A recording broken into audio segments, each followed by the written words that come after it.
And welcome back to Ozarks Live. Roy Rickstrew joins us now for this week's Dollars and Cents segment, sponsored by the Resource Center. Roy, thanks for coming in. Thanks for having me. I appreciate it. Yeah. So today's topic, we're talking about building a strong disability case. And there's a few things that we need to not make assumptions on. Yeah, that's correct. Just kind of common assumptions that people make about their case. Bring up the slides here if we can. Yeah, just a couple things. First of all, everyone has this idea that the doctor keeps track of your case personally and knows your situation. I think what we have to remember in today's world, there's so many nurse practitioners and physician's assistants that work in these offices. I haven't seen my doctor in 2 years. Right. And what knowledge that office has about your person or your disability case is kind of fragmented amongst 4 or 5 different people. And so it's not like in the old days where we had one point of contact and one doctor who was very familiar with our case. With that fragmented approach, we can't assume that when we go to the doctor and say, hey, look, I want your support with my disability case, that they're really going to be prepared to be able to do so. Yeah, and they have a lot of patients they have to keep track of too. They do. They have very large workloads over there. Doctors, of course, you know, we have one doctor that we see or one office that we see. They have thousands of people that they see. They may not know which Roy you are. In fact, you're going to the office. Right. We hate to think about that. If you guys can go ahead and advance to the next slide. one, okay. Yeah. Another thing that we don't want to assume is that the doctor keeps accurate records. And I know that sounds horrible, but we see a lot of copy paste in the notes. You'll see the same treatment note over and over and over and over again for a year or more. Years ago, I worked at a psychiatric hospital, and at 11 p.m., my coworkers would put a note in that the client slept peacefully all night with no complaints at 11 p.m. And they assumed that that's what was going to shake out. Yeah. And unfortunately, we see a lot of this duplication in the records. Records don't always get updated the way that they should. As we mentioned before, the doctors do have huge caseloads.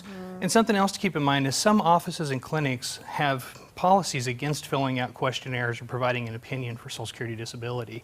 So you got to make sure you talk with your doctor about your pursuit of disability, about your limitations, about barriers to going back into the workforce. Don't just assume that they're going to be on your side. Make sure that you talk with them about it. That way it appears in your medical records and it's helpful to you in 2 ways. Where does that policy come from?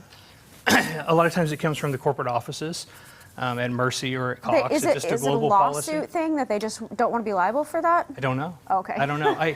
I've been told in the past that a lot of doctors are afraid they'll be subpoenaed to court to defend their opinion, and they miss a day of their practice, and it creates a real problem for them. Gotcha. I brought an example. This gal here had 15 visits with this doctor. The only thing that it says is that the patient is a 50-year-old female. No notations about the review of symptoms, what brought her there, the course of care. In the meantime, the doctor was talking with her about replacing her knee, but all we see in the record is that she's a 50-year-old female. So the main piece of information is to make sure you say, this is what I'm going for, so I need accurate That's correct. note-keeping. And you can also request a copy of your records and take a look and see how your doctors are recording, if it lines up with the reality of what they're telling you and of the complaints that you're making. Okay. A couple other things not to assume. That your file paints an accurate picture of your condition. If we go into the doctor for the flu, the doctor focuses on the flu. Okay. You may have had back pain, numbness, and tingling into your extremities, but if you don't vocalize those things, they don't appear in the record set. They have a review of symptoms. It's templated to all negatives, and if you don't break that template by telling them that, yes, I'm having these concerns too, everything will show normal, except for the flu. Later on, when Social Security looks at your case file, they find markers that say you denied back pain, denied numbness, denied tingling. Not necessarily accurate, it's just you didn't vocalize those things to the doctor to get that template changed. That was a great tip. Yeah, okay, so there's a lot of value then in being really honest with the doctor, even if it's just a slight symptom of whatever you're feeling. Sure, you really need to do a recap. You know, if our doctors treat lots of people, we need to give them a refresher course about who we are and what's going on in our case. Okay. Okay. Another thing, you know, when we talk about all these problems in the medical records, you have 2 safeguards. You can request your own records and take a look for yourself, or of course you can hire a representative. And with the representatives, you know, there's more things that we shouldn't assume. First of all, that your representative looks at your case ahead of time. A lot of them don't. Some representative firms will appoint 4 or 5 representatives to your case file. Some of them subcontract out the work to third-party vendors. So what happens if this third-party representative gets a case of their own, they drop yours, and the next person up on the list takes over your case.